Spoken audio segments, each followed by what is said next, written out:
Hello wrestling fans. Pro Wrestle Machine back with another one from 1993. August 9, 1993 Observer Newsletter. New group debuts. WCW drug testing, LOL. Destroyer retires, more. By Observer staff. August 9, 1993. After much discussion and speculation over the past week, World Championship Wrestling has reverted back to a booking committee composed of those already involved on the previous booking team: Dusty Rhodes, Ole Anderson, Eric Bischoff, Greg Gagne, Mike Graham, etc.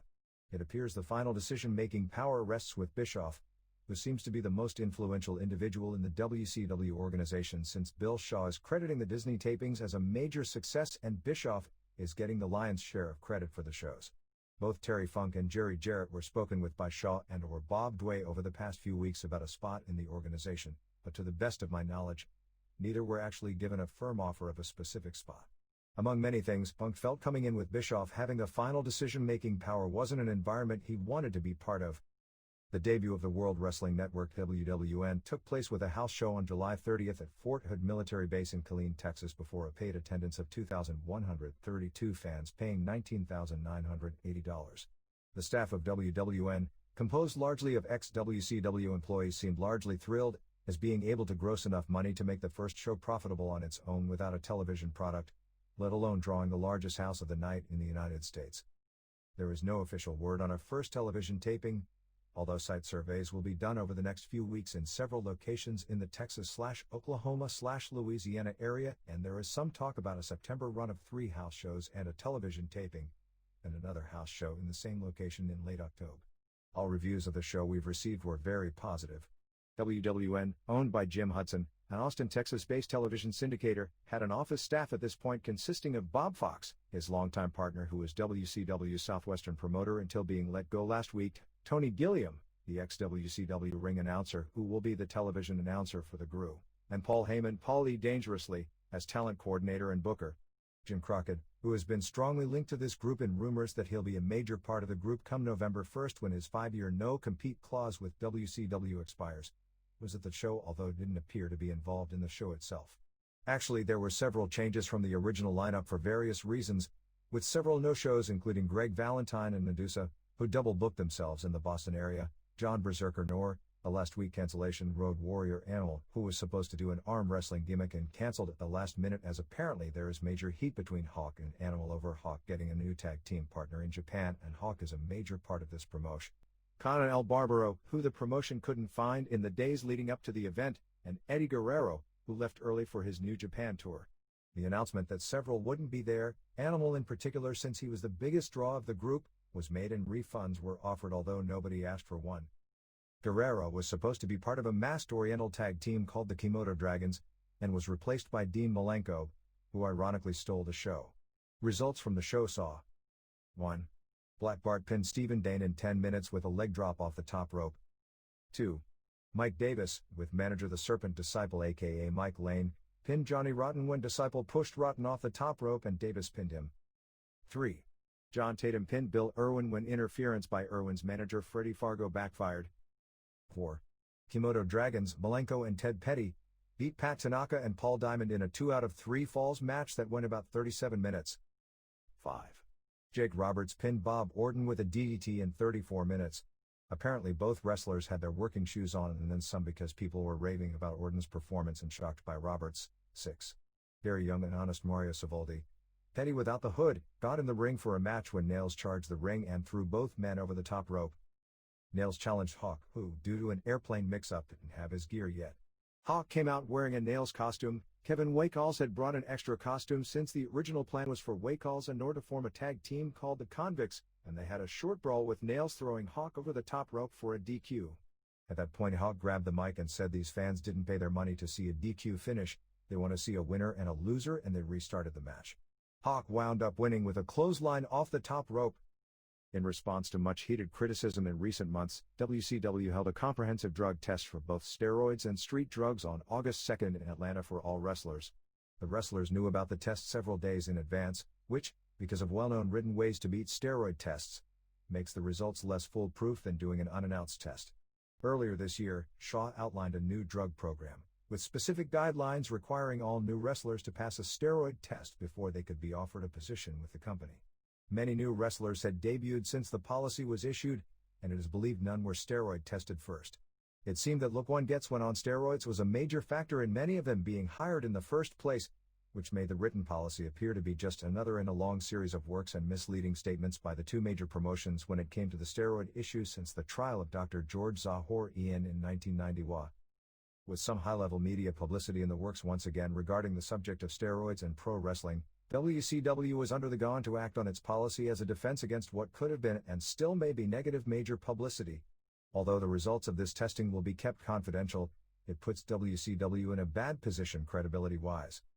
With tapings already completed through November, suspending any key wrestlers will be just one of what will be many problems with tapings being outdated by the time they hit the air, since it is entirely conceivable that wrestlers involved in headline spots on pay-per-view shows that angles and interviews and publicity have already been done for are on steroid. And that is putting things mildly. If nobody is suspended, everyone will believe the policy to be a fraud because it's virtually impossible to comprehend that there is no use at present of these drugs in WCW. Nevertheless, with the advance warning, it is possible the tests can be beaten by those currently using. The NFL, which has about 1,400 players, tests regularly for steroids and maybe 2 or 3 per year fail a test, yet nobody believes the steroid use in the NFL is at as low a figure as would be indicated by positive test results. It has already been reported here and elsewhere, and confirmed in an interview by Bill Watts, that when he was running WCW, the most recent drug test, held in November 1992, that several wrestlers tested positive for steroids but no disciplinary action was taken because WCW had no written steroid policy in play. In early 1992, Kip Frey had implemented a steroid policy, but Watts dropped the policy upon taking command because of his initial belief, which he apparently later changed, that the company needn't worry about whether its wrestlers were using felonious drugs in order to gain competitive advantage. Indeed, judging by who is pushed on top, the steroid look, unnatural muscle size combined with extreme definition and body hardness that can't be achieved through weight training and diet even when constantly on the road, has become as much a competitive advantage in today's WCW as it ever was in the past with this company. Although probably not to extreme the look was in the heyday of the WWF. It's ironic that just days before the test, Titan Sports in its WWF magazine that hits the newsstands this week, that subscribers have already received at press time, published the first in its series of articles purporting to tell the true set of facts regarding the attacks on the WWF since the summer of 1991. The story in this issue was largely a very negative 2-page profile of superstar Billy Graham. As far as facts are concerned, the story is largely accurate, with most of the information on Graham's past coming from his own mouth in his recent depositions for his lawsuit, or from his own mouth in the lengthy interview in this publication in January 1992. However, the facts are items simply on Graham's background and don't even discuss any of the issues or allegations Graham went public with in 1992. The story never addresses any of the statements made by Graham that garnered so much publicity, either rampant use of steroids within the WWF and Hulk Hogan's denying steroid use on the Arsenio Hall show, both of which were confirmed by many on-the-record sources in many different publications during that time period. The veracity of his statements on those subjects are known at this point to be true. In fact, the rampant steroid use was later admitted to on the record by Vince McMahon when he admitted half the wrestlers in the WWF failed the first steroid test to the Los Angeles Times and other media sources, and by Hogan himself earlier this year in the Buffalo News, when he admitted he used steroids for virtually the entire decade of the 80s. The story is a defense, and a strong defense at that, of Titan's position and also the position of Zahor-Ian, who the story was surprisingly defensive of, in regard to the lawsuit Graham has outstanding against both.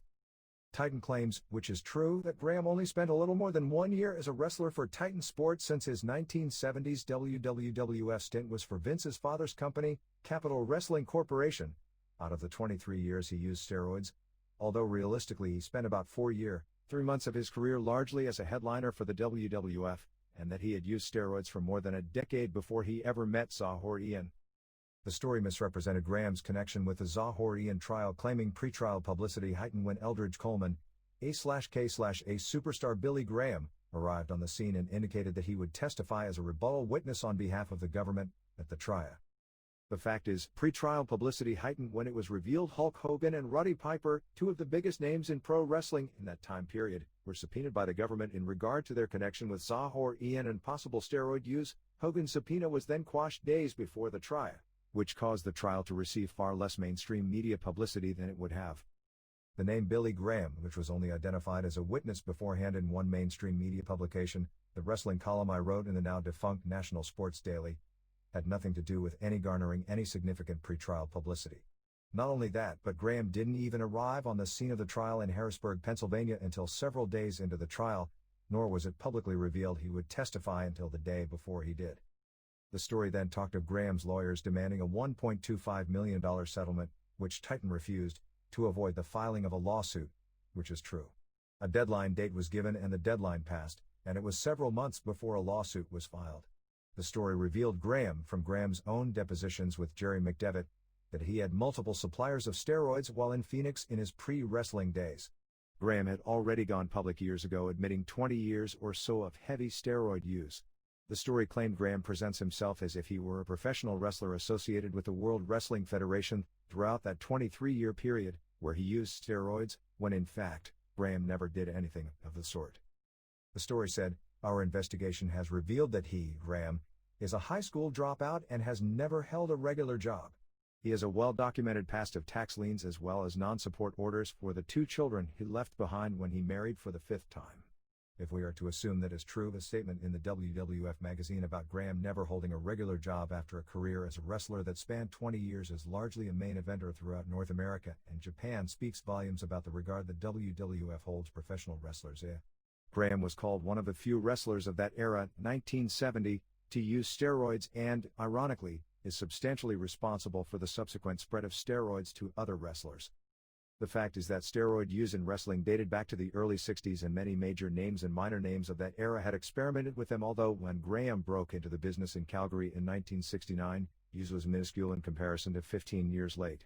Certainly Graham's use in the 70s was more regular and more prolific than most in the profession at the time. His look with the massive muscularity which was unique during its time frame and the fact that he was one of the biggest box office draws of the 70s and perhaps the most charismatic wrestler of his era no doubt did encourage others to copy his act, which included using steroids to copy the physique, as both Hulk Hogan and Jesse Ventura could attest to. No doubt Graham's popularity during his heyday, and the fact the wrestlers of his era knew him as a major steroid user, did encourage others to use. But the explosion of steroid use in wrestling came around 1984, at which point Graham was no longer one of the most charismatic and influential wrestlers around.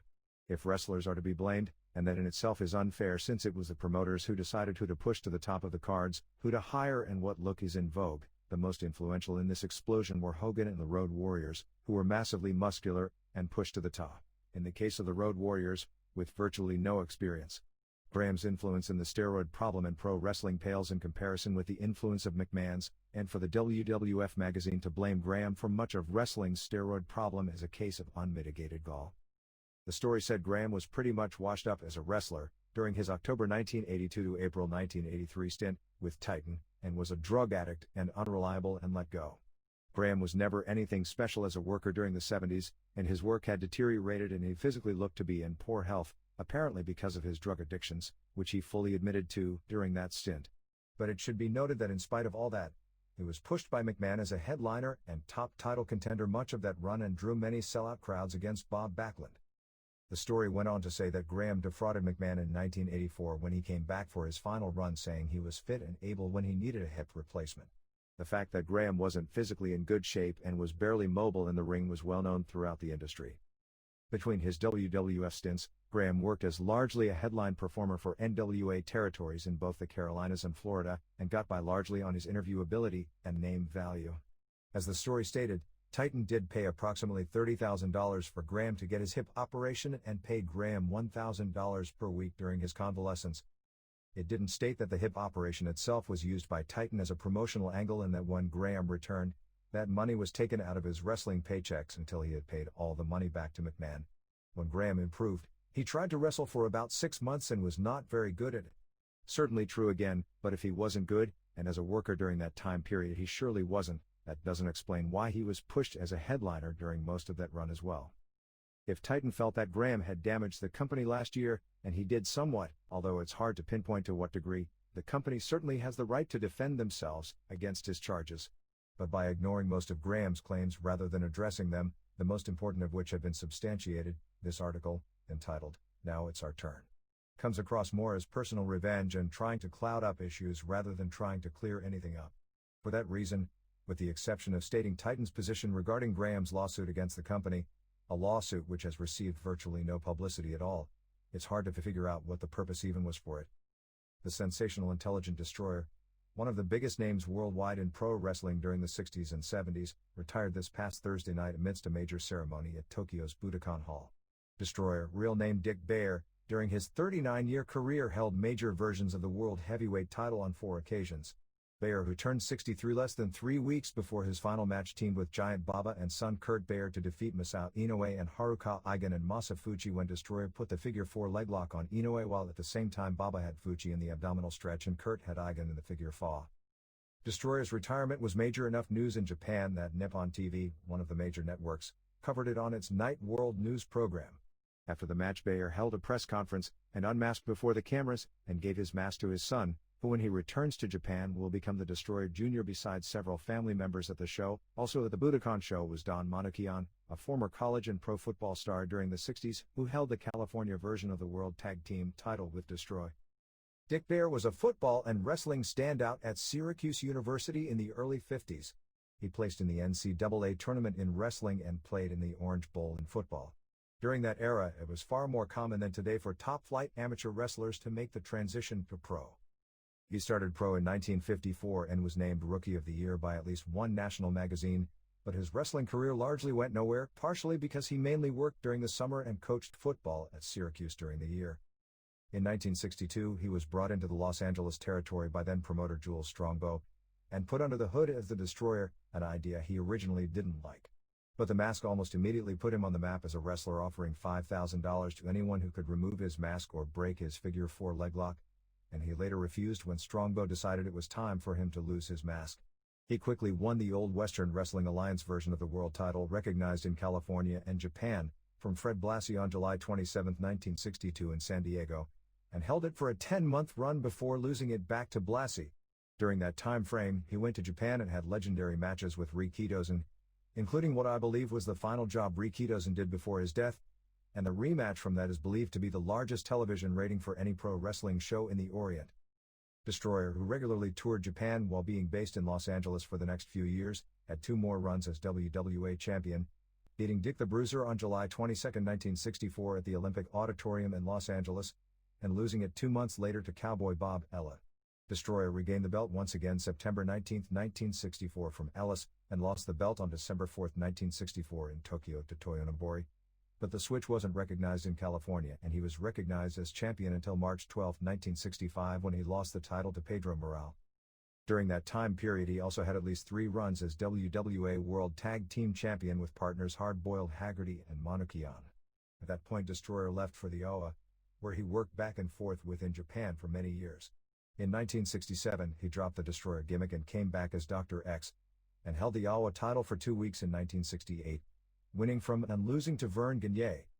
In the early 70s, Dr. X was injured by Ray Stevens in the AWA, so the Destroyer could tour Japan. When he returned to the AWA, it was as a babyface.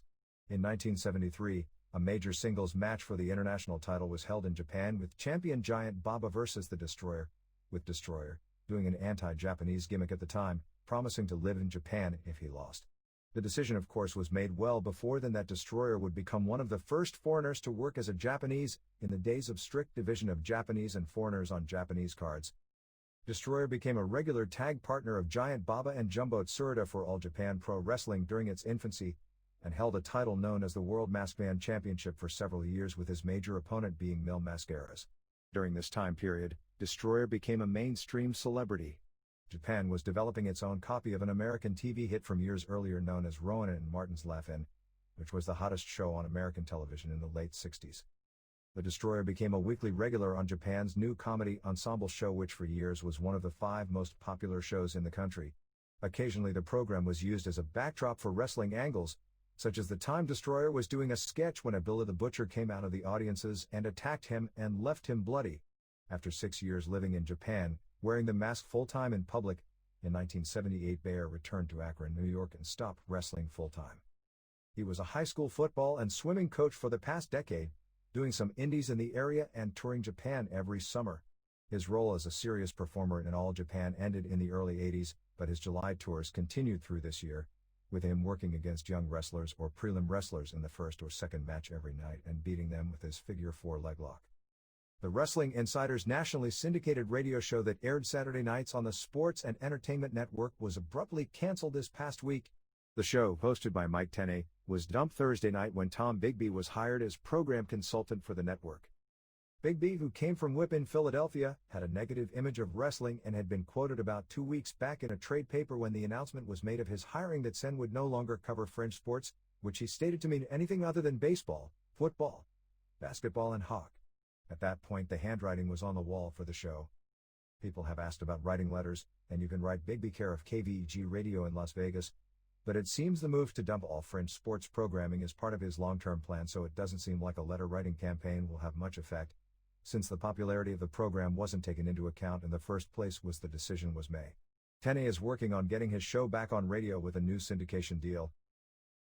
The turns of both Blue Panther and Love Machine are already complete, while the turn of Eddie Guerrero seems like it will be completed upon his return from New Japan. On this weekend's television show in Mexico City, Panther was listed as the top Technico babyface, while Machine was listed as the top Rudo heel. Machine had done a really great job in his role the past 3 weeks in doing a double turn. Machine teamed with heels Heavy Metal and Fuerza Guerrera in the main event of the television show on July 30th, taped in Monterrey against El Hijo del Santo and Panther and Perro Aguayo, with Santo pinning Machine in the final fall after Panther had given him a low blow. Earlier in the match, Panther got a big pop, pulling Machine's do-rag off and showing his nearly bald scalp. Also on the card, Los Hermanos Dinamita beat Los Infernales to retain the Mexican Trios title, so I guess that shows that our report 2 issues back of the Infernales winning the titles was incorrect. After the match, El Satanico hit Cien Caras with one of the tag title belts to keep the feud going. Another feud started between Misterioso and Huichol, who debuted, which will be blown off on August 29th with a mask versus hair match in San Diego. Huichol pulled off Misterioso's mask in a 6-man tag. The July 30th EMLL card at Arena Coliseo was pretty well uneventful, except CMLL Midgets champ Ultimo Dragonchito getting pinned in the deciding fall with a powerbomb during a tag match by Felinito, which sets up a title match probably this coming Friday. The AAA shows in Los Angeles and San Diego both had minor changes to make the lineups even more attractive, as Santo, Blue Panther and Eddie Guerrero were added to the show, replacing Ice Killer, Aguayo and Rayo de Jalisco Jr., to take advantage of the 3 turns that have aired on television in the past 2 weeks. Los Angeles on August 28th still has Jake Roberts, Conan and Cien Caras in a triangular match, Octagon and Santo and Panther vs. Machine and Fuerza Guerrera and Eddie Guerrero, Rey Mysterio Jr. and Misterioso and Volador vs. Heavy Metal and Jerry Estrada and Psicosis and Midgets Octagon Cheeto and Mascarita Sagrada vs. Dorito Estrada and Espectrito plus local lucha wrestlers underneath. San Diego August 29th now has Conan and Cien Caras as a team for the first time, with Panther vs. Roberts and Machine and Eddie Guerrero, Misterioso vs. Huichol, Mask vs. Hair, Santo and Octagon and Volador vs. Metal and Fuerza and Estrada and the same midget match. One thing for certain, if these shows don't draw well, it isn't because the lineup isn't strong enough. I've also been told AAA will be running a show on its own August 27th in San Jose, California, although I don't have a venue or lineup at this point. All Japan. The July 29th Budokan Hall show with Destroyer's retirement match headlined a hot week. The automatic sellout of 16,300 came for the double main event of Mitsuharu Misawa vs. Toshiaki Kawada for the Triple Crown, and Kenta Kobashi vs. Stan Hansen. Misawa pinned Kawada in 25:53 after doing 3 German suplexes like the Steiners, followed by a Tiger suplex. Hansen vs. Kobashi was incredibly stiff, with Kobashi having his left eye completely swollen shut by the latter stages of the match, which Hansen won with a lariat in 22:35. There are those who were there live who said it was the best Budokan show ever, which covers an awful lot of ground. Dynamite Kid had his first matches in Japan this past week since his retirement ceremony in late 1991. Kid did all of his trademark moves but was said to be even slimmer than the estimated 180 he was 18 months ago. The night before they ran Yokohama Bunka Gym with the annual tag team elimination match. Rules of this is that each side gets 4 men, so the match consisted of Misawa and Kobashi and Jun Akiyama and Tsuyoshi Kikuchi vs. Kawada and Akira Tao and Masafuchi and Yoshinari Ogawa. They start out with a tag team match. Whomever loses the fall has to leave and be replaced by a new partner. When one side can no longer make a tag team, the other side wins. For example, Akiyama and Kikuchi started against Fuchi and Ogawa was pinned, so he was replaced by Tao in the second match. The series ended up taking 5 matches and more than 1 hour to complete and saw PWF World Tag Champs Kawada and Tao lose in the finals to Misawa and Kobashi when Kobashi pinned Tao with a moonsault, which obviously sets up a tag title match shortly. Kawada and Tao retained the tag titles on July 26 in Kanazawa, beating Terry Gordy and Steve Williams when Kawada pinned Gordy with Gordy's own finishing maneuver, the Power Bomb, in 31:04. TV on July 19 or moved back to Monday night post-midnight, did a 1.3 rating, while back in the regular time slot on July 25 did a 2.5, neither of which is impressive. It looks like Kendall Windham is the leading candidate for a new regular spot with this group as Johnny Ace's tag team partner. New Japan and War. The 7 nights in a row at Sumo Hall were August 2 to August 8, so this should be New Japan's biggest week of the year. Although the first night was announced as a sellout, the shoot crowd was about 9,000, which is still about a $450,000 house, without that strong of a lineup. Main event was a 6-man with Genichiro Tenryu and Ashura Hara and Takashi Ishikawa beating Masa Chono and Tatsumi Fujinami and Shinya Hashimoto when Hara pinned Chono after a clothesline in 1809. The Hellraisers, Hawk and Power Warrior, retained the IWGP Tag Team titles beating the Barbarian and King Haku, while Tiger Mask, Koji Kanemoto, pinned Eddie Guerrero and Chris Benoit debuted under a new mask as White Kid teaming with Shinjiro Otani to lose to Jushin Liger and El Samer.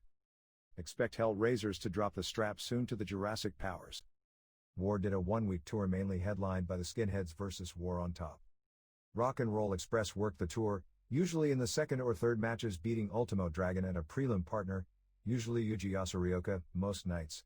They did lose to Takashi Ishikawa and Koki Kitahara on July 28.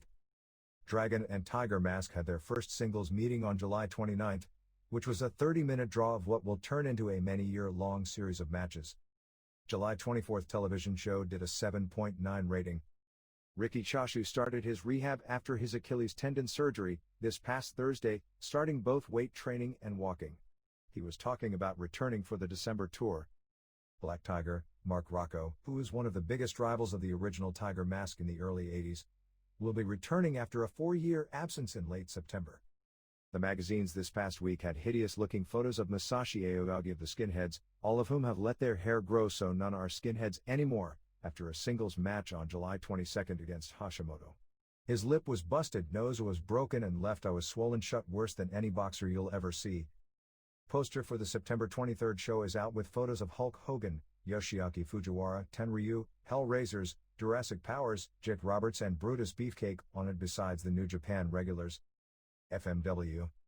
The Atsushi Onita vs. Mr. Pogo explosive barbed wire match at the Kitakyushu Outdoor Baseball Stadium drew a crowd reported as 12,030. The complete lineup was announced for the August 22 Nishinomiya Baseball Stadium in Kobe show. The Onita vs. Pogo rematch headlines, this time in another electrified explosive barbed wire match with a minefield around the ring and the ring blowing up at the 15-minute mark, similar to Onita Funk, for the World Brass Knucks Championship. This time there will be 12 kegs of dynamite around the ring as opposed to 8 for Onita Funk, so it'll be the biggest explosion yet. Talk about more bang for the buck. Rest of the show has Terry Funk and Tarzan Goto vs. The Sheik and Sabu, FMW vs. All Japan Women with Miwa Sato and Megumi Kudo vs. Asia Kong and Kaoru Ito. Samba Asako and Mr. Ganasuke vs. Big Titan and the Gladiator. A Michinoku Pro match with Great Sasuke and Battle Ranger and Taka Michinoku vs. Jinsei Shinzaki and Grand Naniwa and Super Dolphin. Leon Spinks vs. Katsuji Ueda. Yasha Kurenai LLPW vs. Yuki Nabano. Rocky Santana, who has a Tokyo cult following because he looks like a shorter Onita, and Onita Jr. Akihito Ichihara, who has been working Baja California for more than 1 year versus the Masked Cockroaches, no idea. Ricky Fuji vs. Amigo Ultra, midgets from All Japan Women. Combat Toyota and Shark Tsuchiya and Crusher Matamari vs. Keiko Iwam and Kumiko Matsuda and Ri Nakamura. Eiji Ezaki and Koji Nakagawa vs. 2 Karate Men and Mr. Chin vs. Tanaka. The biggest show of the past week was July 30 in Nagoya before a sellout 3,540 for a penalty box street fight with Pogo and Gladiator and Fuji vs. Onita and Asako and Ganasuke. Pogo wound up pinning Onita after 2 power bombs on chairs, but the big news was that after the match the Sheik attacked Onita and turned heel once again and pretty much everyone on the show wound up brawling at the conclusion. They also held a women's hair match with Combat Toyota beating Nabano. Other Japan notes. JWP ran its biggest show in history on July 31 at the Yokohama Bunka Gym.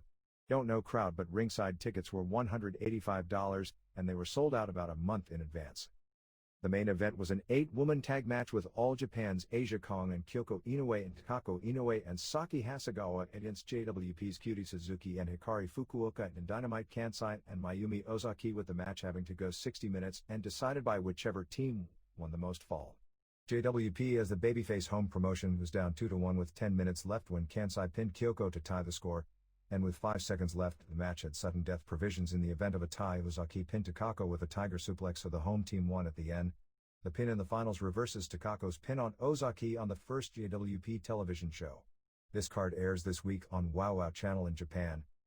JWP is negotiating to put together another big show in the same arena on November 18th, with Kansai defending her JWP title in the main event against Chigusa Nagao. Wings ran a big Osaka show on August 2nd before a disappointing crowd of 1,500 for the ring surrounded by fire death match with Mitsuhiro Matsunaga versus Freddy Krueger, Ted Gilbert. Krueger's manager Victor Quinones took the torches that surrounded the ring and kept burning Matsunaga's back with them and putting them on the mat. The finish saw Matsunaga bulldog Krueger on a torch that was on the mat and get the pin. Now is in the midst of doing an angle involving old-timers Tiger Jeet Singh and Umanosuke Ueda and each's respective sons.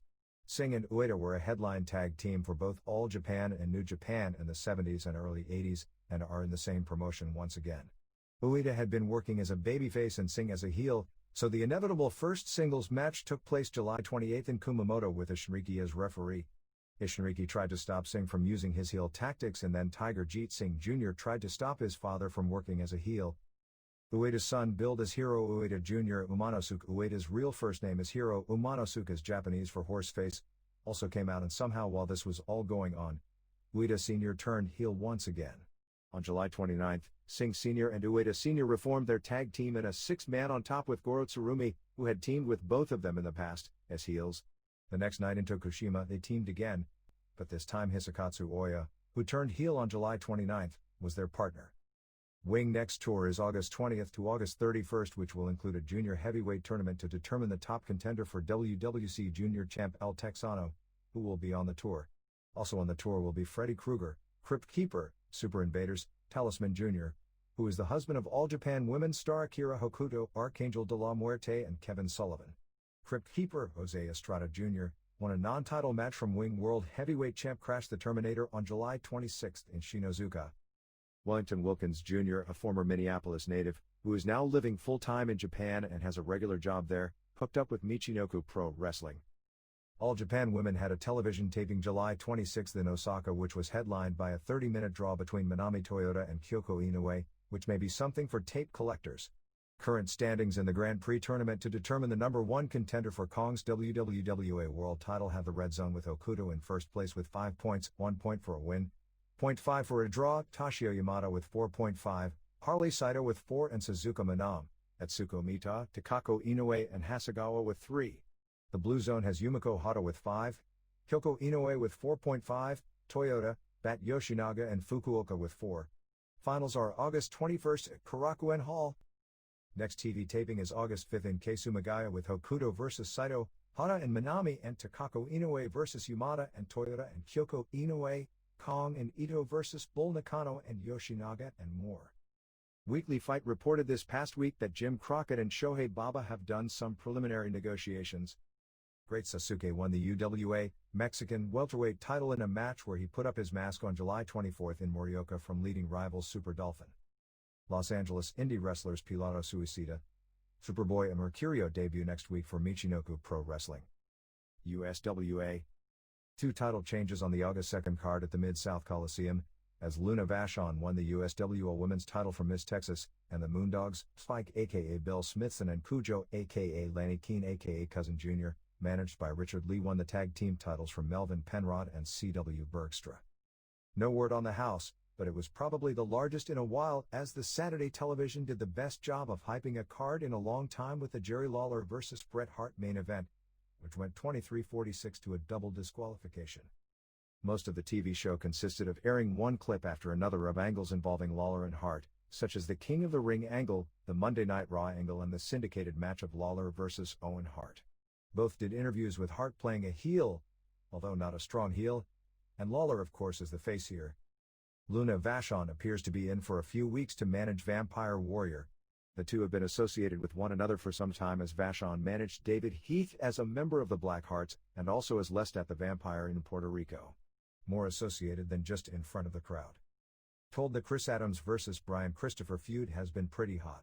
During an Adams squash, Miss Simpson, who is doing a split personality routine not knowing if she's Miss Simpson or Tony Adams, started watching the match. Christopher dragged her to the back. Chris then did an interview talking about how many of you understand what it's like when your wife cheats on you and how he wants her back. Later, Christopher had a squash match. Chris tried to talk to Tony at ringside and was attacked by Christopher, and they brawled in the crowd with the security and most of the wrestlers having to break it up. Tony was crying as this was going on, so it appears she'll end up as a face when this is all over. Luna kept interfering in Vampire's squash match. Jeff Jarrett was with an ice hockey player doing his fabulous one gimmick. During Jarrett's squash, Vampire and Luna interfered and Miss Texas made the save, then Bergstrom and Penrod came out and the Moondogs with Richard Lee made the save using boards. The show ended with Bergstrom and Penrod versus Scott Taylor and Randy Rocket, and just about everyone in the building interfered. SMW. The biggest question of the past week is, how does the appearance of Jim Cornette and the Heavenly Bodies in WWF affect this group? There was a lot of talk, some of it not positive, among some in the group about the surprise during the past week. None of the wrestlers were informed about it beforehand, which probably should have been handled better because it created a week's worth of what may have been unnecessary worrying and speculation that got out of hand, and guys had to fend off rumors that went way past ridiculous. The first time Cornette saw most of the guys since it happened would have been Friday night's house show, and whatever comments were made to him personally were of a positive vein. But this is the wrestling business, so that doesn't mean there are no negative feelings about it, since Cornette had been adamant in the past about his views on the WWF. Any relationship does increase the chances of SMW wrestlers getting a shot with WWF, as the USWR relationship has resulted in people like Well Done and Men on a Mission getting gigs. One thing people have to realize is that between running the business, booking the television and house shows, and honing his own stuff, Cornette eats, sleeps and breathes SMW 24 hours per day. Any time spent on outside activities is going to cut what is already a tight schedule. In August, Cornette only has 3 WWF dates: a television taping on August 18th, one trip to Connecticut to cut face-to-face promos, and SummerSlam on August 30th. Theoretically, that is a light enough schedule that it should be manageable. However, if that schedule gets much heavier, or starts including weekend road trips, there simply isn't enough hours in the day where it won't cut into his necessary time spent running SMW. After watching the angle on Monday Night Raw, which was good, and Bobby Heenan was fabulous tripping over his chair, although not nearly as good as the unedited, or even the edited, initial angle he did in WCW with Bill Watts, this is a good opportunity for himself. The timing couldn't be better since there are no top-flight managers working the national scene, so Cornette will stand out now more than ever before, when people like Heenan, Hart, Dillon and Dangerously were around. It's a nice ego boost that he got Vince McMahon to plug his product on WWF telecasts, but that alone doesn't mean a hill of beans when it comes to improving SMW's business. Bringing in WWF talent to SMW under the right circumstances can help business. But it has to be done carefully and in a manner where the WWF talent isn't portrayed as being superior major league talent, because that will then make the SMW wrestlers minor league in their own territory, which will kill them, but certainly Cornette is smart enough to avoid that obvious pitfall. In addition, if the WWF talent coming in when it's in the SMW territory isn't willing to put over the local boys, which doesn't necessarily mean doing jobs, although on occasion they would need to, it'll be detrimental if the relationship lasts a long time. Another pitfall is the danger of Cornette himself getting overexposed in his own territory. Cornette has been all over every SMW television show and involved in all the strongest angles since the company's inception. When watching the tapes, even though he is the best piece of talent in the company when it comes to getting angles over, he's many times been right on the border of overexposing himself at times just on his own television. Throw in being all over WWF television that runs in many of his key cities, and as talented as he is, if this is a long run, he'll run the risk of being overexposed in his own territory. At that point, whatever he says and does will start yielding less and less when it comes to results. His initial appearances on WWF should be of slight benefit to the territory, particularly if things that happen in the WWF are worked into the SMW storylines. Regular appearances all over both groups' television over a long period of time isn't to his benefit in his own neck of the woods. They did an angle on television this past weekend involving Tracy Smothers and Brian Lee. Smothers was at a car dealership in Knoxville and they were acting like he was filming a commercial. They did several takes when Brian Lee and Tammy Fitch showed up. Lee and Smothers started arguing as the car dealer tried to calm them down. Smothers made a comment that Fitch knows a lot about cars since she's been in the back seat so much. Of course, it wound up in a brawl after that, with Lee grabbing a pole and trying to hit Smothers, who moved and smashed the windshield of one of the cars in the lot, and the car dealer was screaming about calling 911. Most of the rest of the show was building up the three major events in August. Bob Armstrong talked about August 20th, where he'll either put Jim Cornette in a hospital or refund all the fans' money. By the way, Kevin Sullivan, who was originally booked on that show, is scheduled for a Wings tour that starts the same day. Tim Horner did an interview with a baby bottle saying that he's going to make Chris Condito use it in Knoxville and Johnson City. Dirty White Boy challenged Bobby Blaze to the match, where he'll give Blaze $1,000 per minute that he survives up to 10 minutes, but if Blaze loses, he gets his head shaved. WCW is advertising its August 19th date in Kingsport, Tennessee by purchasing commercial time on the local SMW show since it has no local TV in the market. Brian Armstrong, said to be about 6'4", 240 pounds, easily the largest of the family, worked six mans this past weekend on the houses with Steve and Scott beating Heavenly Bodies and Jim Cornette. He's said to be green, which, considering he's only had a few dozen matches, is understandable, but maybe with the most potential all of them. On July 31st in Fairleigh, West Virginia, he did a running moonsault body block to pin Tom Pritchard. Houses this past weekend were down as Lanier, North Carolina on July 30th did 364 and Fairleigh did 150. Rock and Roll Express and Bruise Brothers missed both shows as advertised, but there were signs up in both buildings and refunds were offered. Rock and Roll didn't make it back from Japan in time for the first night, and it was decided against bringing them both into West Virginia just for one shot, and Bruise Brothers were given the weekend off since they would have no opponents. For information on SMW Fan Week, August 13th to August 20th with both an August 13th to August 17th plan and the full week plan, call Brian Hildebrand at 615-585-8454. I'll be there from August 13th to August 17th and hope to meet as many of you as possible. Texas. Chris Adams pinned Iceman King Parsons in a lumberjack strap match on the July 30th Dallas Sportatorium main event. Tommy Rogers of the original Fantastics was at the show backstage and asked to do color on television, but turned it down when he was told no pay was involved. John Tatum quit GWF. August 6th at the Sportatorium has Adams vs. Parsons, with the loser getting 10 lashes with a leather belt, Al Perez vs. Black Bart, Playboy Wilbur vs. Guido Falcone, Action Jackson vs. Boris the Bounty Hunter, Chaz Taylor and Steve Dane vs. Alex Porto, and Mike Lane and Killer Tim Brooks vs. Scott Putsk. Jake Roberts appeared August 1st for Big D. The main event was scheduled to be a chain match with Gary Young vs. Billy Joe Travis.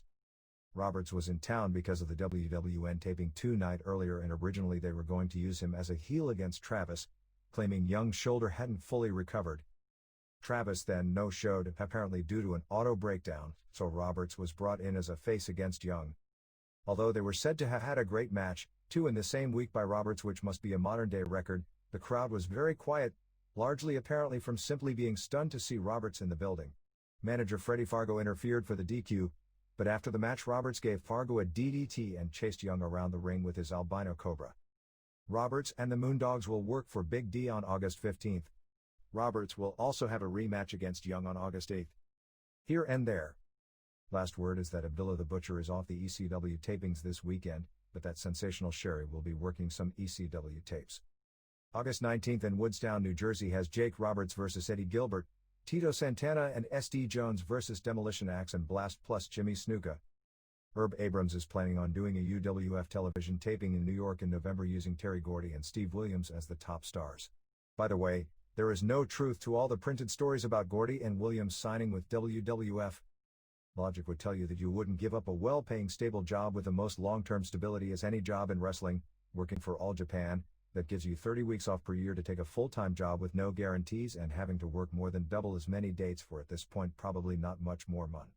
Gordy and Williams had a cushy per night deal with WCW between Japan tours, but unless Titan would agree to use them between tours, which is unlikely, them going in without major guarantees up front doesn't make sense. Dan Severn, who works regularly with UWFI in Japan, won the GWA title from Mike Kelly on July 31st in Lima, Ohio for Motor City Wrestling. Speaking of UWFI, another UWFI match will take place on September 18th in Nashville between Ray Lloyd vs. Masato Kakihara, as part of a boxing card.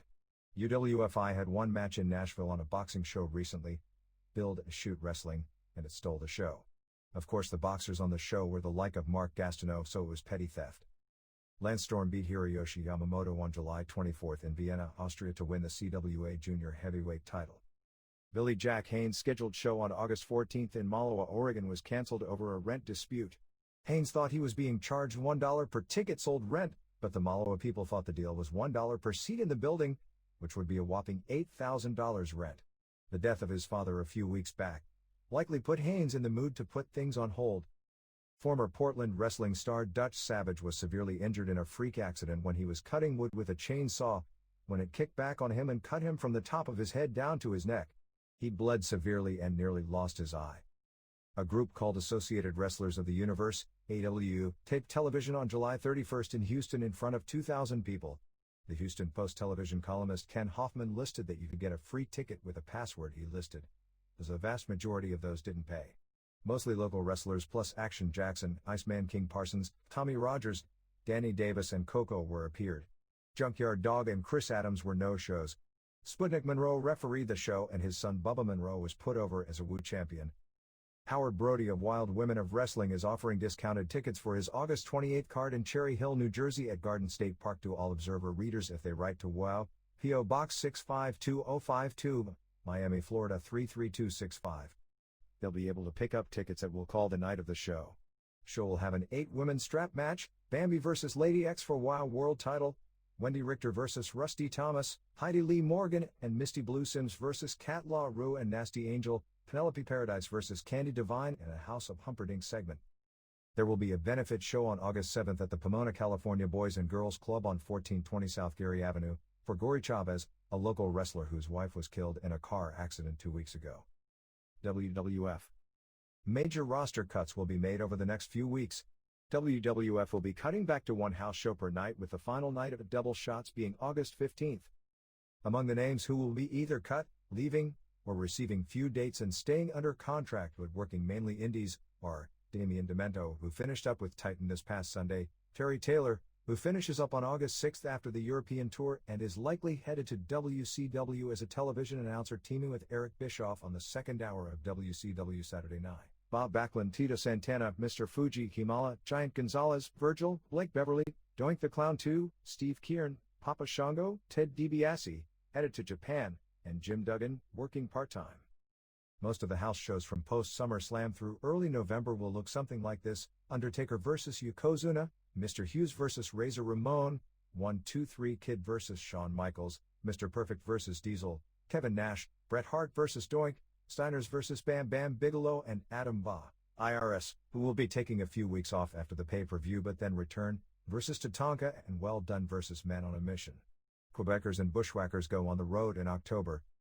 No word on Lex Luger, so apparently some major angle will be shot at SummerSlam, although it seems rushing things to put Ludwig Berga into the title picture that quickly. Speaking of Berga, is he not begging to have Cornette manage him as well? Several wrestlers who aren't being let go but don't appear to be on the road include Crush, Owen Hart, Marty Jannetty, Head Shrinkers, and Bastion Booger. If the Lex Luger thing doesn't get over huge, it isn't because it hasn't been done to perfection. It's also interesting to note that unlike Hulk Hogan, they are through interviews trying to portray him as a multidimensional human being rather than a one-dimensional cartoon hero. While the Jerry Lawler angle on Raw involving Stu and Helen Hart was a riot, the funniest thing about it was that in reality, when Bret Hart left the ring, everyone thought he was going to save Stu from Lawler, but Bret really had to jump out of the ring to save Lawler from Stu. At the July 27th Wrestling Challenge tapings in Plattsburgh, New York, they started the Bushwhackers vs. Quebecers angle with Bushwhackers winning, but being jumped after the match. They'll have to do a lot of sound editing because apparently whenever Luna Vachon was around, the fans were loudly chanting for Sherry. Some corrections to our originally listed SummerSlam card, as instead of Razor Ramon and 1-2-3 Kid vs. Money Incorporated, it's 2 singles matches with Kid vs. IRS and DiBiase vs. Ramon. European Tour opened July 29th with a sellout of 7,000 in Vienna, Austria. They put the faces over in every match, with Hulk Hogan beating Yokozuna via DQ in the WWF title matches every night. While people talk of Europe cooling off, they announced October 9th return date to Vienna, and the show is already sold out. Lawler stole the show everywhere over this past weekend, doing Liv King's Court, a match with Randy Savage. Savage DQ'd for Hart's interference after Savage and Hart have a confrontation for 10 minutes but hug at the end, and gets involved with the Hart Hughes match. Gene Okerlund is a big improvement over Raymond Roju on the face-to-face segments. Monday Night Raw on July 26, Hart vs. Bigelow main event, drew a 3.0 rating, which is excellent at this point in the year, while the same weekend All-American did a 2.2 and Mania and 0.9. For the weekend of July 11th, the WWF syndicated package, adding up all the syndicated ratings plus cable ratings, did a 6.3.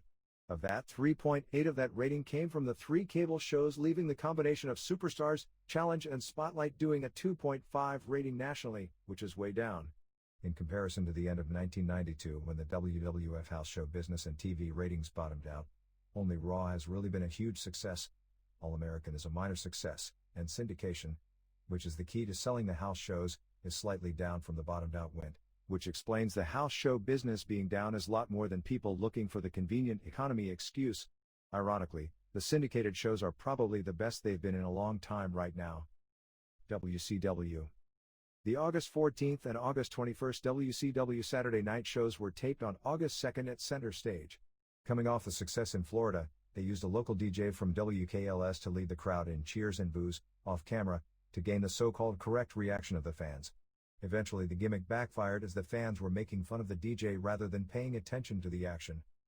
On August 14th, Arnold Anderson and Paul Roma beat Dick Slater and Bobby Eaton. Benoit is in Japan, in a 1/4 of 1 star match as all four were way off form.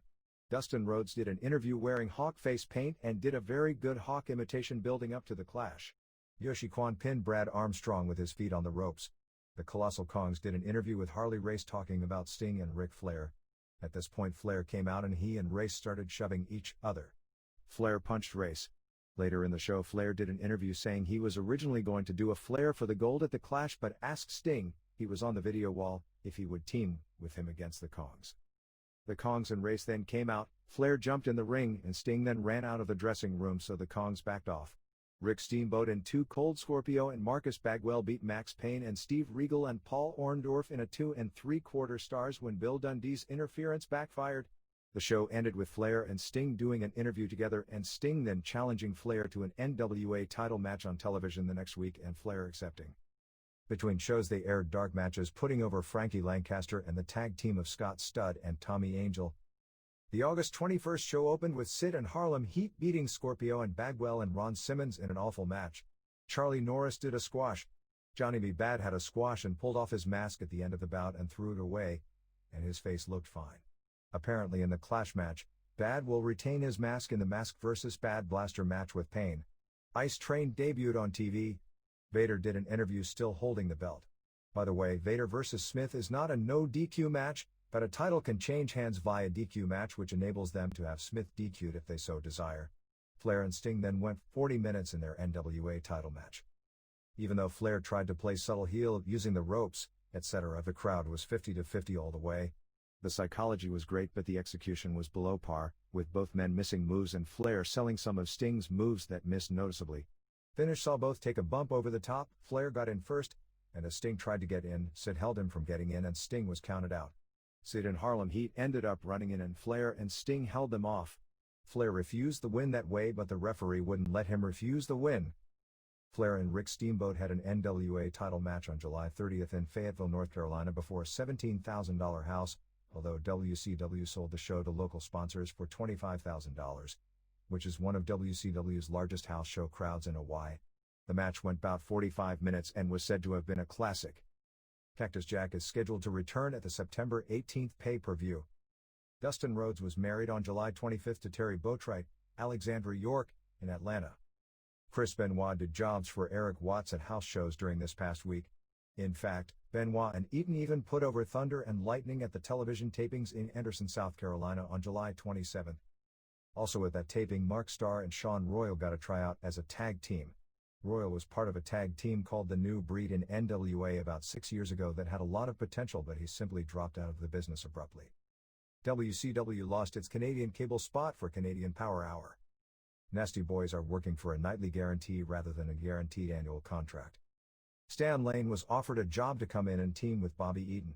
Lane was offered $250 per match, and apparently has